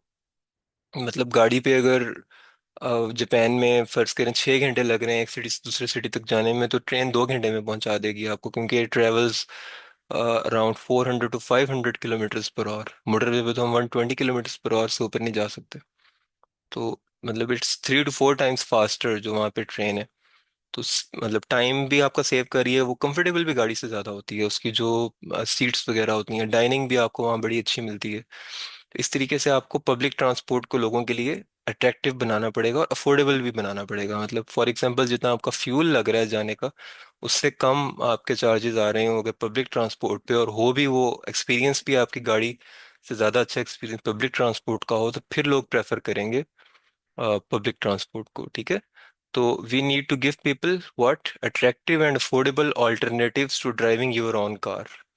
कि अपनी गाड़ी चलाने की बजाय उनके पास ऑल्टरनेटिव मुतबादिल मौजूद हों। और वो मुतबादिल क्या हों? अट्रैक्टिव यानी बड़े कंफर्टेबल हों, अच्छे लगने वाले हों, और अफोर्डेबल हों, मतलब गाड़ी से कम पैसों में, गाड़ी पे जितना फ्यूल लगना है उससे कम पैसों में आपको वो ऑल्टरनेटिव्स मिल रहे हो। ठीक है। फॉर लॉन्ग जर्नीज के लंबी जर्नीज के लिए आपको अपनी गाड़ी ना चलानी पड़े, ड्राइविंग योर ओन कार, अपनी गाड़ी ना चलानी पड़े, और आपके पास अट्रैक्टिव और अफोर्डेबल मुतबादिल या अल्टरनेटिव्स मौजूद हों। और वो अल्टरनेटिव्स किन किन फॉर्म में हो सकते हैं? Long distance train. ठीक है। लॉन्ग डिस्टेंस ट्रेन मतलब जो ट्रेन्स जो सिटीज, दूर दूर सिटीज हैं उनमें ट्रेवल करती हैं। और कोच सर्विसेज यानी बसेस, जिनको हम कोच भी कहते हैं, हम इनको एयर कंडीशन कोचेज कहते हैं। जो हमारी बसेज है ना, डाइवो की या सेसल मूवर्स की, ये जो यूटोन की बसेस चल रही होती हैं, actually these are air condition coaches. तो ये मतलब हमें लॉन्ग डिस्टेंस ट्रेन और कोच सर्विसेज जो हैं वो हमें किस तरह की बनानी पड़ेंगी? शुड बी यानी बनानी चाहिए हमें किस तरह की? शुड बी मेड अट्रैक्टिव यानी इन्हें अट्रैक्टिव बनाना चाहिए और अफोर्डेबल बनाना चाहिए, और ये अल्टरनेटिव्स हों, ताकि ये अपनी गाड़ी ज़्यादा लंबी जर्नीज पे, ज़्यादा लंबे रास्तों पे चलाने की बजाय लोग इन अफोर्डेबल और अट्रैक्टिव जो अल्टरनेटिव्स हैं उनको प्रेफर करें। ठीक है। तो यहाँ पे आई थिंक कि हमारी जो आर्गुमेंटेशन है ना वो पूरी होगी। ठीक है। हमने शुरू में इंट्रोडक्शन दिया प्रॉब्लम का यहाँ पे। ठीक है। उसके बाद हमने अपनी पोजीशन क्लियरली बता दी। उसके बाद हमने एक थीसिस स्टेटमेंट दी। थीसिस स्टेटमेंट में हमने काउंटर आर्गुमेंट भी बता दिया कि ठीक है, ये कुछ लोग कहते हैं कि ये एक बहुत बड़ा प्रॉब्लम है, बिल्कुल है, लेकिन फ्यूल की प्राइस बढ़ाना कोई हल नहीं है। इससे ज़्यादा देर तक रोड पर ड्राइवर्स कम नहीं होंगे, क्योंकि लोगों ने ऑफिस तक तो जाना ही जाना है ना। आप अगर पब्लिक ट्रांसपोर्ट को भी एक्सपेंसिव कर देंगे, अब आगे हमने रीज़न दी, थीसिस स्टेटमेंट और काउंटर आर्गुमेंट यहाँ पे आ गया। थीसिस स्टेटमेंट की पहचान ये होती है कि वो वाइल या ऑल्दो से ज़्यादातर बताई जाती है बात। उससे आगे हमने जो है वो रीज़न बता दी कि क्यों हम ये बिलीव करते हैं, जो हमने थीसिस स्टेटमेंट में बताया। जो हमने यहाँ पे एक स्टेटमेंट मेक की थी कि फ्यूल की प्राइसेस बढ़ाने से रोड पे गाड़ियाँ कम नहीं होंगी, आगे हमने रीज़न दे दी क्यों कम नहीं होंगी, क्योंकि पब्लिक ट्रांसपोर्ट भी तो एक्सपेंसिव हो गई है ना, वो भी अफोर्डेबल नहीं रहेगी, तो लोग फिर गाड़ियों में ट्रैवल करेंगे। आगे हमने बताया कि कुछ और रीजंस हैं, कुछ और मयर्स हैं, कुछ और ऐसे इकदामात हैं जिनसे ये मसाइल हल हो सकते हैं। पेट्रोल की प्राइसेस बढ़ाना इसका कोई हल नहीं है। वो रीज़न हमने यहाँ बता दी। जो जो मयर्स हैं, जो इकदामात हैं, हमने यहाँ बता दिए कि क्लीन फ्यूल यूज़ करें, इलेक्ट्रिक कार्स यूज़ करें, और मैन्युफैक्चरर्स को और ट्रैवलर्स को परसुएट करें कि वो इन इलेक्ट्रिक कार्स का इस्तेमाल करें। आगे हमने बताया कि अगर कंजेशन को हल करना है, रोड्स पे रश को हल करना है, तो पब्लिक ट्रांसपोर्ट को बेहतर करें। ठीक है। पब्लिक ट्रांसपोर्ट की सर्विसेज जो अवेलेबल हैं वो इम्प्रूव करें, और स्काई ट्रेन्स और अंडरग्राउंड ट्रेन्स अगर अवेलेबल हों अच्छी, जो सिटीज़ में मूव कर रही हों आपके सिटी के अंदर, विद इन अ सिटी, तो रोड्स पे गाड़ियाँ कम हो जाएंगी जो सिटी के रोड्स हैं। लॉन्ग डिस्टेंस ट्रेन यूज़ करें, कोचेज़ की सर्विसेज जो हैं उनको अट्रैक्टिव और अफोर्डेबल बनाएं लोगों के लिए, ताकि जो है लोग अपनी गाड़ियां इस्तेमाल करने की बजाय उनके पास ज़्यादा अच्छे ऑप्शंस अवेलेबल हों जब उन्होंने दूर दराज, मतलब लॉन्ग जर्नीज करनी हो, ऐसे सिटीज़ में जाना हो जो उनकी सिटी से दूर हैं। ठीक है। तो this is introduction, this is thesis statement. ठीक है। दिस इज़ रीज़न, कि आपकी रीज़न क्या है, जो आपने थीसिस स्टेटमेंट में बात की उसकी रीज़न क्या है। यहाँ पे नेक्स्ट पैराग्राफ को इंट्रोड्यूस करवाया हुआ है। उसके बाद ये मेन बॉडी टू, जहाँ पे बात हो रही है आपकी, हमने बात की यहाँ पे कि पोल्यूशन को कैसे एड्रेस कर सकते हैं, एयर पोल्यूशन और नॉइज पोल्यूशन को। This is main body three, जहाँ पे हमने बात की है अबाउट ट्रैफिक कंजेशन, जो रोड्स पे ट्रैफिक का बिल्डअप या रश होता है उसको कैसे कम कर सकते हैं। अब हमने कंक्लूजन देना, कंक्लूजन में कोई नई बात नहीं होगी। ये जो तीन मेन पैराग्राफ हमने दिए हैं मेन बॉडी, उसी को हमने उसकी समरी या नेचुरल आउटफ्लो बता देना है, ताकि हमारा रीडर हमारी क्या मैसेज कैरी करे इस रीडिंग से। जब रीडिंग खत्म हो रही हो तो उसको एक समरी दे देनी है कि ये हमारी मेन बात है, इसको आप अपने माइंड में रख लें, तो वो कंक्लूजन होता है, जो कि आपकी बात का नतीजा होता है। कंक्लूजन को सिग्नल करने के लिए हमने लास्ट टास्क वन में भी देखा था, इन कंक्लूजन या टू कंक्लूड इस तरह से हम, या टू सम अप इस तरह से हम कुछ ना कुछ लिख देते हैं, ताकि रीडर को समझ आ जाए, उसको हम सिग्नल कर दें कि बात खत्म होने लगी है। In conclusion I think that, opinion based जैसे है ना, ओपिनियन बताना है इसलिए आई थिंक यहाँ यूज हुआ है, बार बार नहीं आई थिंक लगाना, एक या दो जगह पे। I think that long term traffic and pollution reductions would depend on,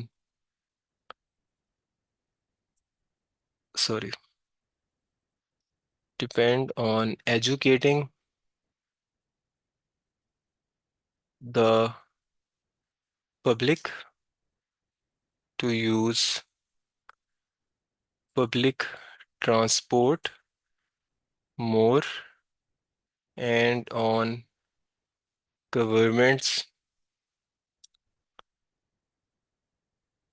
using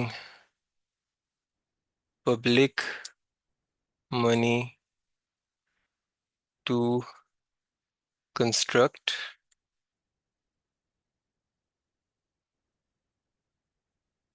and run efficient systems। ठीक है। इन कंक्लूजन यानी कि हमारी बात का नतीजा क्या है, आई थिंक, मुझे ये लगता है, मेरी ये सोच है कि दैट के long term traffic and pollution reductions के, लॉन्ग टर्म का मतलब कोई ऐसी चीज़ जो ज़्यादा अरसे तक काम कर सके, ऐसे इकदामात जो ज़्यादा देर तक काम कर सकें और फ़ायदा दे सकें।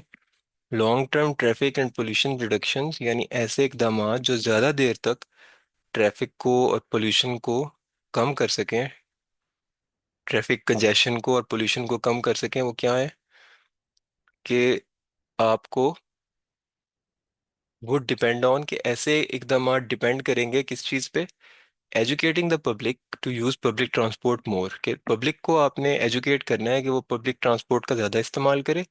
और गवर्नमेंट के ज़िम्मे भी एक काम है, गवर्नमेंट ने ये करना है कि गवर्नमेंट ने पब्लिक मनी को इस्तेमाल करना है एफिशिएंट सिस्टम्स को चलाने के लिए। ठीक है, एफिशिएंट सिस्टम्स, कारआमद सिस्टम्स, ऐसे सिस्टम्स जो काम करें, जहाँ पे जो अच्छे से काम करें, जहाँ पे लोगों को मुश्किल ना हो रही हो और जिनका फायदा हो रहा हो। ठीक है, तो भी जो डिपेंड ऑन था ना, वो डिपेंड ऑन, इसके आगे दो पार्ट्स हो गए हैं। ठीक है, पहला पार्ट था educating the public to use public transport more, और दूसरा क्या है, depend on governments using public money to construct and run efficient systems. ठीक है, तो यहाँ ये बात हुई कि जो लॉन्ग टर्म अगर आपने सिस्टम बनाने हैं जो ट्रैफिक के रश को और पोल्यूशन को कम करें, तो वो डिपेंड करेंगे पब्लिक, वो डिपेंड करेंगे किस पे, कि पब्लिक को एजुकेट किया जाए कि वो पब्लिक ट्रांसपोर्ट यानी बसेस और ट्रेन्स का ज़्यादा इस्तेमाल करें।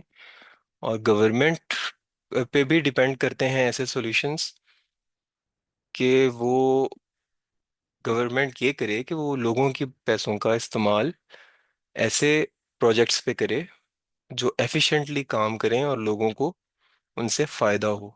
ठीक है, जिस तरह हमने बात की थी स्काई ट्रेन्स, अंडरग्राउंड ट्रेन्स की, लॉन्ग डिस्टेंस ट्रेन्स की। ठीक है, और मैन्युफैक्चरर्स को कन्विंस करना कि वो इलेक्ट्रिक कार्स बनाएं, ये सारा गवर्नमेंट का काम है। तो ये यहाँ पे बात है। ठीक है, गवर्नमेंट पब्लिक मनी से काम कर रही होती है ना, इसलिए पब्लिक मनी का लफ्ज आया, टैक्सेस से वो कलेक्ट करके काम कर रही होती है। हमारी गवर्नमेंट लोन्स लेती है, लेकिन वो लोन्स भी हम लोग पे करते हैं ना, फिर हम टैक्सेस देते हैं, उससे वो लोन्स पे होते हैं। ठीक है, तो ये हमारा पूरा एक ऐसे था। इसमें ये आपके सामने है, आप इसकी पिक्चर भी लेके अपने पास रख सकते हैं। इसको मैं व्यू में ले आता हूँ अगर आप लोगों ने इसको अपने पास सेव करना है, ठीक है। तो वीडियो से भी आप स्क्रीनशॉट्स ले सकते हैं पहले से भी। एक चीज़ और मैं यहाँ ऐड करूँगा कि use connecting words. Connecting words क्या होते हैं? सच एज, हाउएवर, इनको सिग्नल वर्ड्स भी कहते हैं, कनेक्टिंग वर्ड्स भी कहते हैं। ये सेंटेंसेस को लिंक कर रहे होते हैं आपस में। However, moreover, in addition, furthermore, ठीक है। इस तरह के वर्ड्स भी आपने यूज़ करने हैं। और थीसिस स्टेटमेंट को आपने कन्वे करना है यूजिंग ऑल्दो और वाइल। वाइल ये इसका यूज़ हमने आज डिस्कस कर लिया, ठीक है। तो ये हमारी डिस्कशन कंप्लीट होती है अबाउट अवर ऐसे। कनेक्टिंग वर्ड्स हाउएवर का यूज़ हमने सीख लिया था। मोर ओवर क्या होता है? अगर मैं कह रहा हूँ कि अली बहुत अच्छा लड़का है और वो रोज स्कूल जाता है, तो अब यहाँ ये बात मोर ओवर से होगी। जो एक जैसी बातें होती हैं ना, वो मोर ओवर से होती हैं। इन एडिशन का भी ये काम है, ठीक है। इन एडिशन, जब अब तीन चार चीजें एक ही टोन पे चल रही हैं और उसी टोन पे अगली बात है, तो इन एडिशन शुरू में लग जाता है। सिग्नल कर देता है आपके रीडर को कि, या लिसनर को, कि अगली बात भी इसी टोन पे चल रही है। फर्दर मोर भी यही करता है कि फर्दर मोर चार पांच छह बातें एक ही टोन में एक ही रिदम में हो रही हैं। फॉर एग्जांपल एक प्रोजेक्ट की पॉजिटिव पॉइंट्स बताए जा रहे हैं, तो फर्दर मोर का मतलब कि और आप पॉजिटिव पॉइंट बताना चाह रहे हैं, तो फर्दर मोर सेंटेंस के स्टार्ट में आ जाएगा और वहां से कन्वे हो जाएगा कि अब एक और पॉजिटिव पॉइंट आने वाला है। हाउएवर जो है उसका ऑपोजिट यूज होता है, ठीक है। तो हाउएवर आता है जब हमने बताना हो कि ओके अब टोन चेंज होने लगी, उसको सिग्नल करना हो, तो वहाँ हाउएवर आ जाता है। जिस तरह पहले किसी चीज़ की पॉजिटिव पॉइंट्स बताए जा रहे हैं, अब एक नेगेटिव पॉइंट बताना है, तो उससे पहले हाउएवर लग जाएगा, ताकि सुनने वाले को या रीड करने वाले को आइडिया हो जाए कि अब टोन चेंज होने लगी है, फ्लो चेंज होने लगा है बात का। इसके अलावा और भी वर्ड्स होते हैं। इन कंट्रास्ट भी समटाइम्स यूज होता है, कि ऑन द अदर हैंड भी यूज होता है। अगर हमने पहले एडवांटेजेस बता रहे हो फिर डिसएडवांटेजेस की तरफ जाना हो, तो ऑन द अदर हैंड आ जाता है, ठीक है। कुछ ऐसी सिचुएशन में इन कंट्रास्ट भी हम यूज कर सकते हैं। तो this is it. 280 words at least aim करने हैं। और इंट्रोडक्शन में, कंक्लूजन में, या पूरे ऐसे में क्वेश्चन के आप पूरे का पूरा सेंटेंस रिपीट नहीं कर सकते, या इवन उसके चार पांच वर्ड्स भी इकट्ठे आप रिपीट नहीं कर सकते। जिस तरह सॉल्व ग्रोइंग ट्रैफिक, तो ये आप तीनों वर्ड्स यहाँ से उठा के ऐसे में नहीं डाल सकते, उससे आपका बैंड स्कोर हर्ट होता है। और एग्जामिनर को ये इंप्रेशन जाता है कि आप कॉपी कर रहे हैं क्वेश्चन के वर्ड्स और आपके पास अपने वर्ड्स नहीं है। तो इनको रिपीट नहीं करना। 280 वर्ड्स की ट्राई करनी है, ठीक है। ये हमने कितने वर्ड्स लिखे हैं अभी? 277। 280 की ट्राई करनी है, 250 मिनिमम है। टाइम मैनेजमेंट अच्छे से करनी है ताकि ये सारा आप डिलीवर कर सकें। तो दिस इज इट। अब मैं आप लोगों के साथ एक टास्क शेयर करूंगा राइटिंग का, जो आप लोगों ने अटेम्प्ट करना है। और उसका आंसर आप मुझे सबमिट करवाइएगा, जो आपका रिस्पॉन्स हो, सोल्यूशन हो। आपको मैं ऑलरेडी लास्ट वीडियो में बता चुका हूँ। कॉन्टैक्ट नंबर वगैरह आपके पास है, आपने उस पे अपना जो है इसको अटेम्प्ट करके, अपना बेस्ट अटेम्प्ट करके आपने शेयर करना है उसको, मैसेज की फॉर्म में, पिक्चर की फॉर्म में, या वर्ड डॉक्यूमेंट में आप उसको सेंड कर दें। और तो उसको मैं इंशाल्लाह रीड करके आप लोगों को फीडबैक दूंगा और आपको बता दूंगा कि क्या चीज़ें इम्प्रूव करने की ज़रूरत है, ठीक है। राइटिंग का फीडबैक इंडिविजुअल होता है ना, मतलब हर बंदे की अलग तरह की मिस्टेक्स होती हैं, तो इसीलिए आप अपने अपने आंसर्स मुझे सेंड करें और मैं आप लोगों को उसका फीडबैक प्रोवाइड कर दूंगा। ये आपकी स्क्रीन पे इस टाइम एक टेस्ट है।